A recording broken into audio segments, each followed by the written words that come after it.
नमस्कार। आज हम इतिहास के एक बहुत ही दिलचस्प और कहना चाहिए कि उथल-पुथल भरे दौर की एक गहरी पड़ताल करने वाले हैं। जी हाँ। विषय है तृतीय फ्रांसीसी गणराज्य की विदेश नीति, जो 1870 से 1940 तक चली। बिल्कुल। एक बहुत ही महत्वपूर्ण दौर था ये यूरोप के इतिहास में। और इसकी शुरुआत ही कितनी नाटकीय थी। 1870 में फ्रांस प्रशा युद्ध में फ्रांस की करारी हार, नेपोलियन III का द्वितीय साम्राज्य ढह गया और तब इस नए गणराज्य का जन्म हुआ। और अंत भी उतना ही नाटकीय 1940 में नाजी जर्मनी के हाथों इसका पतन। तो ये 70 साल काफी उतार चढ़ाव वाले रहे। हाँ बिल्कुल, हमारे पास इस विषय पर एक विस्तृत लेख के कुछ अहम अंश हैं और आज हमारी कोशिश रहेगी कि इन 70 सालों की फ्रांसीसी विदेश नीति की इस भूल भुलैया को थोड़ा समझें। जी। एक लक्ष्य तो बिल्कुल साफ दिखता है इस पूरी अवधि में, राष्ट्रीय सुरक्षा। यकीनन। और खासकर जर्मनी की बढ़ती हुई ताकत को रोकना। और वो अपने दो प्रांत अल्सास लोरेन, जो 1871 में जर्मनी ने छीन लिए थे, उन्हें वापस पाना। ये इच्छा तो जैसे फ्रांस की रग रग में बसी हुई थी। बिल्कुल, ये रिवेंचिज्म की भावना बहुत प्रबल थी। तो हम इस सफर को 3 हिस्सों में देखेंगे। पहला चरण है 1870 से 1890 का दशक। इसे हम कह सकते हैं अलगाव और प्रतिशोध का दौर। हाँ, जब फ्रांस अकेला था। दूसरा चरण 1890 से 1914। इसमें फ्रांस ने दोस्त बनाने शुरू किए, गठबंधन बनाए। जी, अलायंस सिस्टम का दौर। और तीसरा 1919 से 1940 का, यानी 2 विश्व युद्धों के बीच का समय।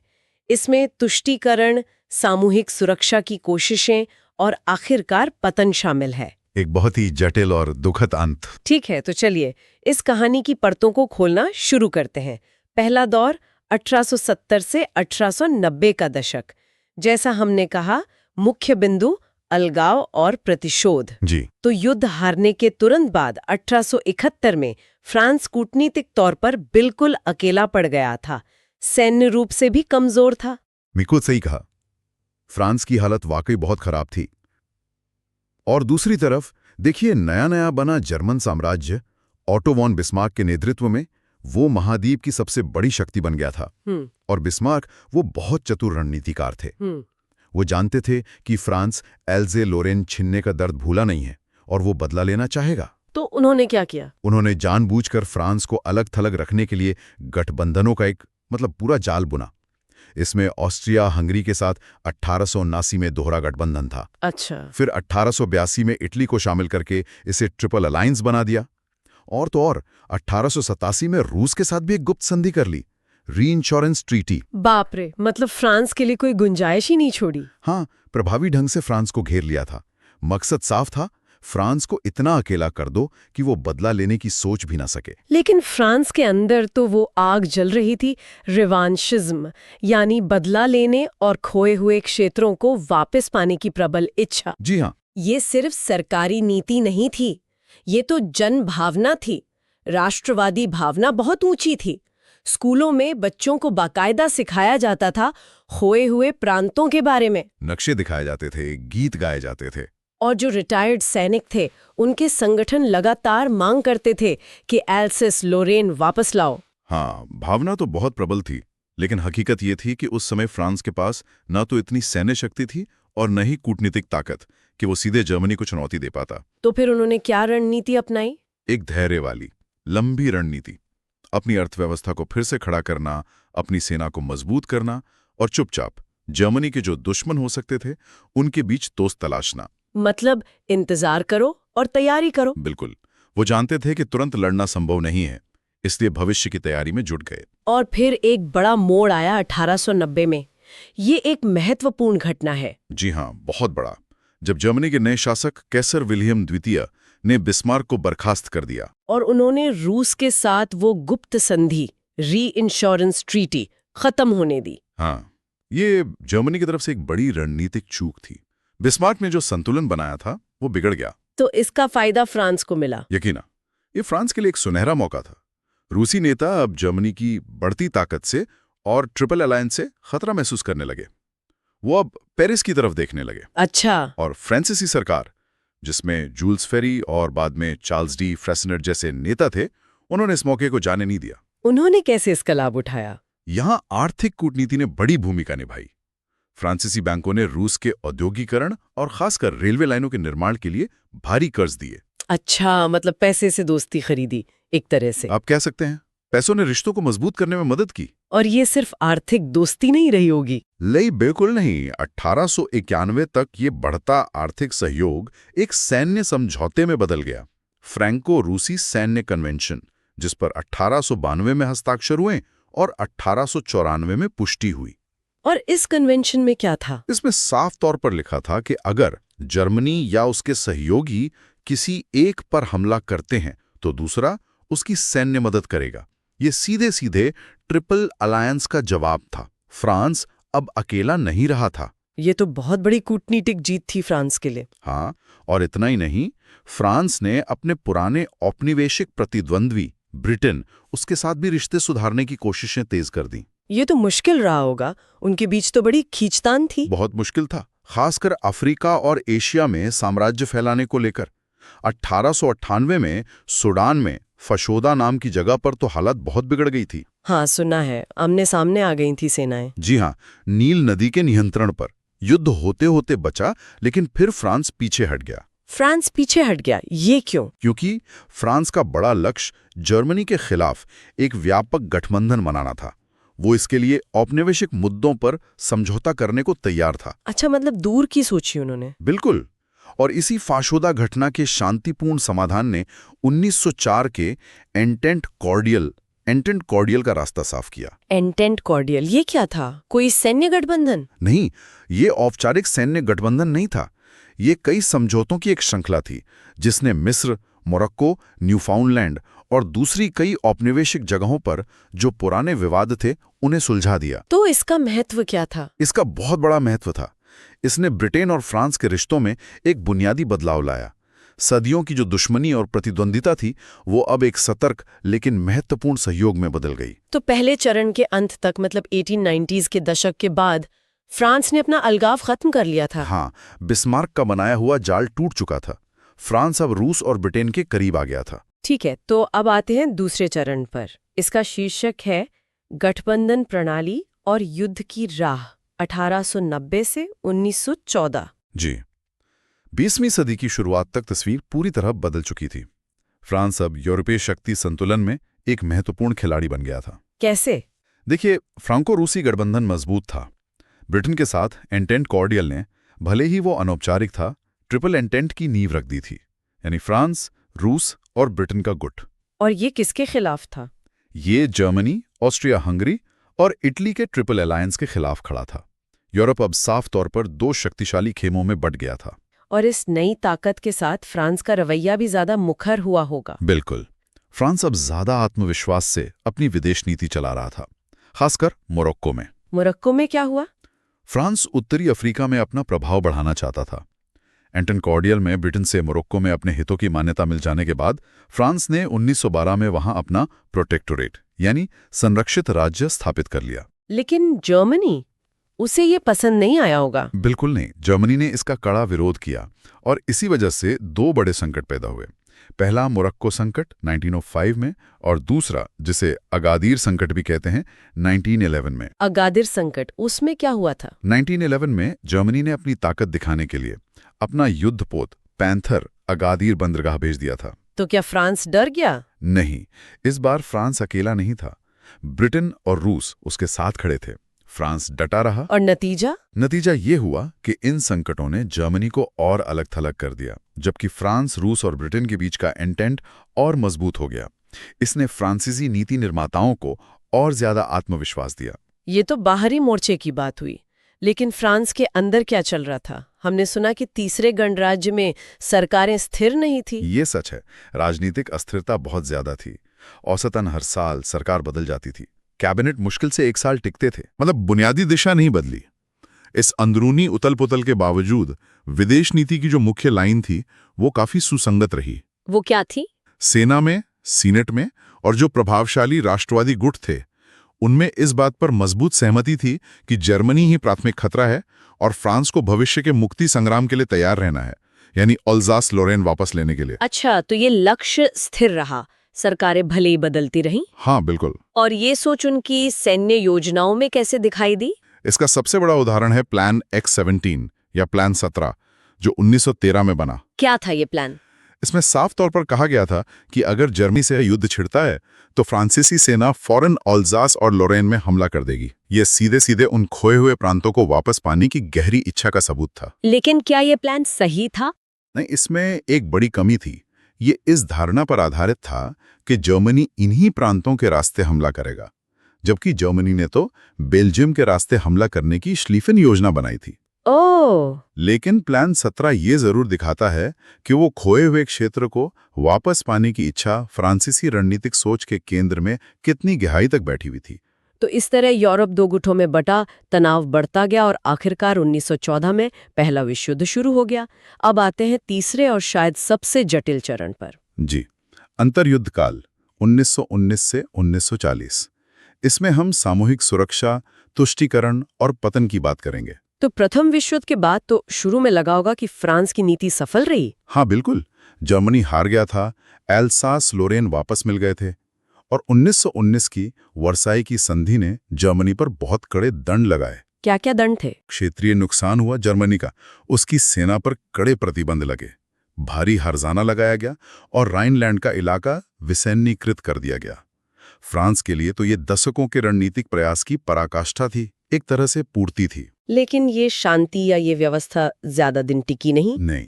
ये समझौता शुरू से ही नाजुक था। शुरुआत में फ्रांस ने खासकर राष्ट्रपति रेमंड पोंकारे और विदेश मंत्री अरिस्टेड ब्रियांड के नेतृत्व में जर्मनी के प्रति काफी सख्त नीति अपनाई। जैसे 1923 में जब जर्मनी ने हर्जाना देने में आनाकानी की, तो फ्रांस ने जर्मनी के औद्योगिक इलाके रूहर घाटी पर सेना भेजकर कब्जा कर लिया।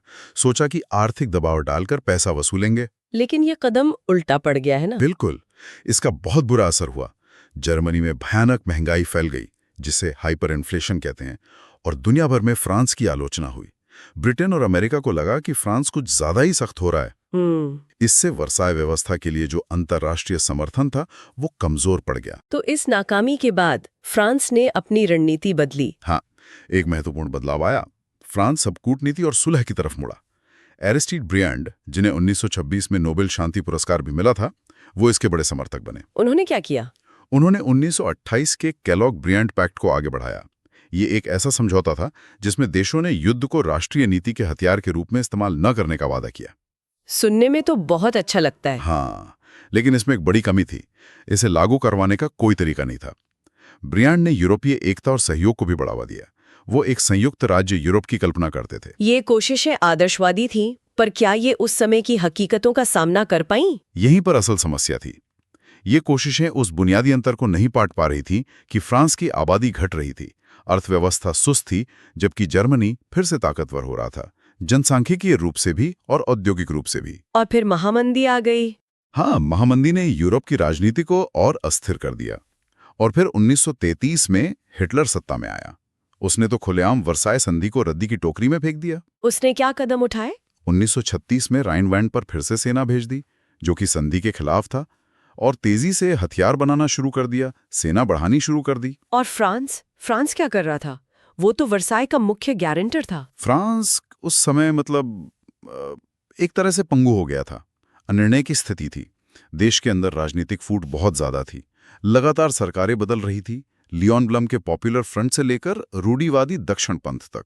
तो कोई एकमत नहीं बन पा रहा था। कोई सुसंगत प्रतिक्रिया पर सहमति नहीं हो पा रहे थे। और फ्रांसीसी जनता वो पहले विश्व युद्ध की तबाही से अभी भी सदमे में थी।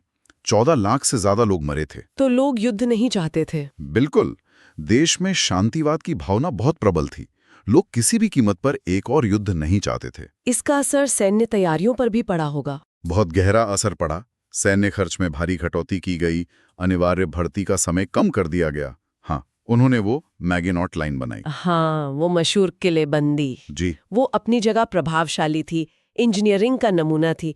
लेकिन फ्रांसीसी नेताओं ने गलती से ये मान लिया कि ये अकेली ही काफी है जर्मनी को रोकने के लिए। एक स्थिर रक्षा पर जरूरत से ज्यादा भरोसा कर लिया। और फ्रांस के जो अपने सहयोगी थे पूर्वी यूरोप में, उनका क्या हुआ? फ्रांस की लिटिल एंटेंट प्रणाली थी ना। हाँ, पोलैंड, चेकोस्लोवाकिया, रोमानिया के साथ ये मूल रूप से जर्मनी और हंगरी के विस्तारवाद को रोकने के लिए बनाई गई थी। लेकिन जब जरूरत पड़ी तो क्या फ्रांस ने उनका साथ दिया? नहीं। जब 1938 में हिटलर ने चेकोस्लोवाकिया के खिलाफ कार्रवाई की, सुडेटनलैंड इलाके पर दावा किया, तो फ्रांस संधि से बंधा होने के बावजूद हिचकिचाया, काफी हद तक ब्रिटेन के दबाव में। ब्रिटेन उस समय तुष्टीकरण यानी अपीजमेंट की नीति अपना रहा था। नेविल चैम्बरलेन सोच रहे थे कि हिटलर की कुछ मांगे मान लेने से युद्ध टल जाएगा। और फ्रांस मान गया? हाँ, फ्रांस ने म्यूनिख समझौते को मान लिया, जिससे जर्मनी को सुडेटनलैंड पर कब्जा करने की अनुमति मिल गई। ये तो अपने सहयोगी के साथ विश्वासघात था। बिल्कुल। और इसने पूर्वी यूरोप में फ्रांस की विश्वसनीयता को पूरी तरह खत्म कर दिया। हिटलर को भी साफ संदेश मिल गया कि पश्चिमी लोकतंत्रों में लड़ने का संकल्प नहीं है। फिर 1939 में जब जर्मनी पोलैंड को धमकी दे रहा था, तब जाकर आखिरकार फ्रांस ने पोलैंड की संप्रभुता की रक्षा करने की प्रतिबद्धता जताई, एक पारस्परिक सहायता संधि पर हस्ताक्षर किए। लेकिन क्या ये प्रतिबद्धता काफी थी? नहीं, ये खोखली साबित हुई। ना तो कोई प्रभावी सैन्य समन्वय था, ना ही देश में वो जरूरी इच्छा शक्ति। जब जर्मनी ने 1 सितंबर 1939 को पोलैंड पर हमला किया, तो फ्रांस ने युद्ध की घोषणा तो कर दी, लेकिन कोई सार्थक हमला नहीं किया। पश्चिमी मोर्चे पर बहुत कम कार्रवाई हुई। इसे फूनी वॉर या नकली युद्ध कहा गया। फ्रांस बस देखता रहा, जबकि जर्मनी ने तेजी से पोलैंड पर कब्जा कर लिया और फिर अपनी पूरी सैन्य शक्ति पश्चिम की ओर मोड़ दी। और फिर आया मई-जून 1940, फ्रांस का तेजी से पतन। जी, और ये सिर्फ एक सैन्य विफलता नहीं थी। जैसा कि एक स्रोत में कहा गया है, और ये सुनने लायक है, यह दशकों की त्रुटिपूर्ण विदेश नीति विकल्पों की पराकाष्ठा थी। मतलब ये सिर्फ सेना की हार नहीं थी? नहीं, ये उन नीतियों का नतीजा था जो दशकों से चली आ रही थी, जैसे स्थिर रक्षा पर जरूरत से ज्यादा भरोसा, मैगिनोट लाइन, ब्रिटेन के साथ वास्तविक एकीकृत गठबंधन बनाने में विफलता, पूर्वी यूरोपीय सहयोगियों को छोड़ देना और देश के अंदर पुनर्शस्त्रीकरण और राष्ट्रीय उद्देश्य पर गहरे मतभेद। इन सब ने मिलकर फ्रांस को अंदर से कमजोर कर दिया था। और गणराज्य की संस्थाएं भी शायद नाकाम रहीं। हाँ, लोकतांत्रिक संस्थाएं जो शांति काल में तो ठीक काम करती थीं, वो संकट के समय निर्णायक कार्रवाई करने में असमर्थ साबित हुईं। तो चलिए अब जरा इस पूरे दौर की विरासत और मूल्यांकन पर नजर डालते हैं। हमने देखा कि कैसे फ्रांस की नीति हताश प्रतिशोध से शुरू हुई, फिर सतर्क गठबंधन निर्माण तक पहुंची और अंत में पंगु अनिर्णय तक। जी, अपने शुरुआती दशकों में फ्रांस ने यकीनन कमाल का कूटनीतिक कौशल दिखाया। अपने अलगाव को तोड़ा, फ्रैंको रूसी गठबंधन बनाया, जिसे एक स्रोत ने तो 19वीं सदी के अंत की सबसे महत्वपूर्ण राजनयिक उपलब्धियों में से एक कहा है। बिल्कुल। और इंटेंट कॉर्डियल भी उतना ही महत्वपूर्ण था। इसने यूरोपीय भू राजनीति को मौलिक रूप से बदल दिया और पहले विश्व युद्ध में मित्र राष्ट्रों की जीत के लिए अहम नींव रखी। लेकिन फिर अंतर्युद्ध काल में कहानी बदल गई। हाँ, उस दौर में, जैसा कि स्रोत कहता है, फ्रांस की विदेश नीति घातक अंतर्विरोधों से ग्रस्त थी। किस तरह के अंतर्विरोध? वो करना चाहता था, लेकिन दूसरी तरफ वो नई और तेजी से बदलती हकीकतों के साथ तालमेल बिठाने में नाकाम रहा। जैसे सत्तावादी शासनों का खतरनाक उदय, सामूहिक सुरक्षा की अपनी सीमाएं और अपनी ही आबादी की गहरी मनोवैज्ञानिक थकान। और वो केलॉग-ब्रियांड पैक्ट जैसे प्रयास? वो इरादे में नेक थे, लेकिन अपने व्यावहारिक असर में भोले साबित हुए। हिटलर का जल्दी सामना करने में फ्रांस की हिचकिचाहट, ब्रिटिश नेतृत्व पर उसकी बढ़ती निर्भरता और अपनी सैन्य सोच को आधुनिक बनाने में उसकी मौलिक विफलता, इन सब ने उसे अपने राष्ट्रीय हितों की प्रभावी ढंग से रक्षा करने में असमर्थ बना दिया। तो अंततः तीसरे गणराज्य की विदेश नीति, जैसा कि स्रोत कहता है, आदर्शवाद और यथार्थवाद के बीच, न्याय की इच्छा और शक्ति की आवश्यकता के बीच तनाव का अध्ययन के रूप में कार्य करती है। बिल्कुल। इसकी जीतें, जैसे एल्सेस लोरेन की वापसी और इंपीरियल जर्मनी की हार, महत्वपूर्ण थी, लेकिन इसकी गहरी विफलताएं भी उतनी ही बड़ी थी। जैसे कि एक और विनाशकारी जर्मन आक्रमण को रोकने में असमर्थता। हाँ, प्रमुख सहयोगियों को छोड़ देना और अंततः उसी राज्य का पतन जिसकी रक्षा के लिए ये नीति बनाई गई थी। और इस योग की विरासत ने बाद की फ्रांसीसी विदेश नीति को कैसे आकार दिया? इसने 1945 के बाद की फ्रांसीसी विदेश नीति को गहराई से आकार दिया। चौथे और पांचवें गणराज्यों ने सचेत रूप से अलगाववाद और सिर्फ बदला लेने की नीति दोनों को अस्वीकार कर दिया। तो उन्होंने क्या अपनाया? उन्होंने बहुपक्षवाद, नाटो में एकीकरण और खासकर यूरोपीय एकता को अपनाया।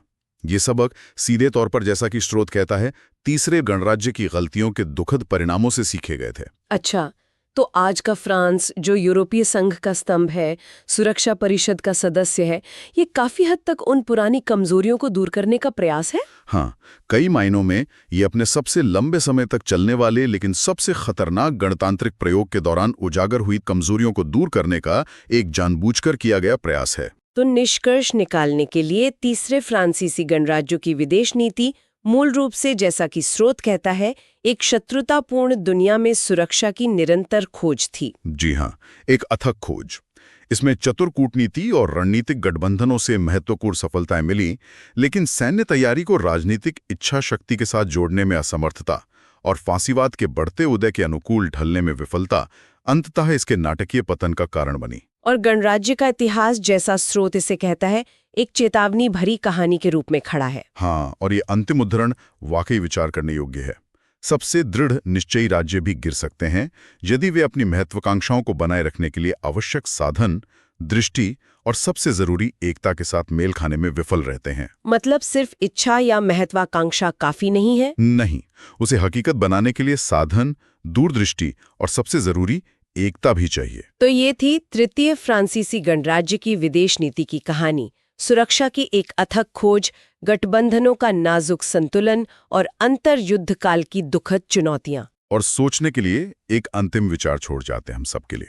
क्या इतिहास से सबक मिलते हैं या क्या हम वही गलतियां दोहराते रहते हैं? जिस तरह तीसरे गणराज्य की सिर्फ स्थिर रक्षा, मैगिनॉट लाइन पर अत्यधिक निर्भरता या सहयोगियों के प्रति बदलती निष्ठा विनाशकारी साबित हुई, क्या आज की इस तेजी से बदलती दुनिया में हमें समान रणनीतिक दुविधाओं और उनके संभावित परिणामों की कोई गूंज सुनाई देती है? कहीं हम भी तो किसी एक रणनीति या किसी एक तकनीक या किसी एक गठबंधन पर जरूरत से ज्यादा भरोसा तो नहीं कर रहे? हाँ, या अपने सहयोगियों को हल्के में तो नहीं ले रहे? ये सवाल आज भी उतने ही प्रासंगिक हैं। ये निश्चित रूप से विचार करने योग्य प्रश्न है। इस विषय पर और भी बहुत कुछ है जानने को स्रोत में। आज के लिए बस इतना ही।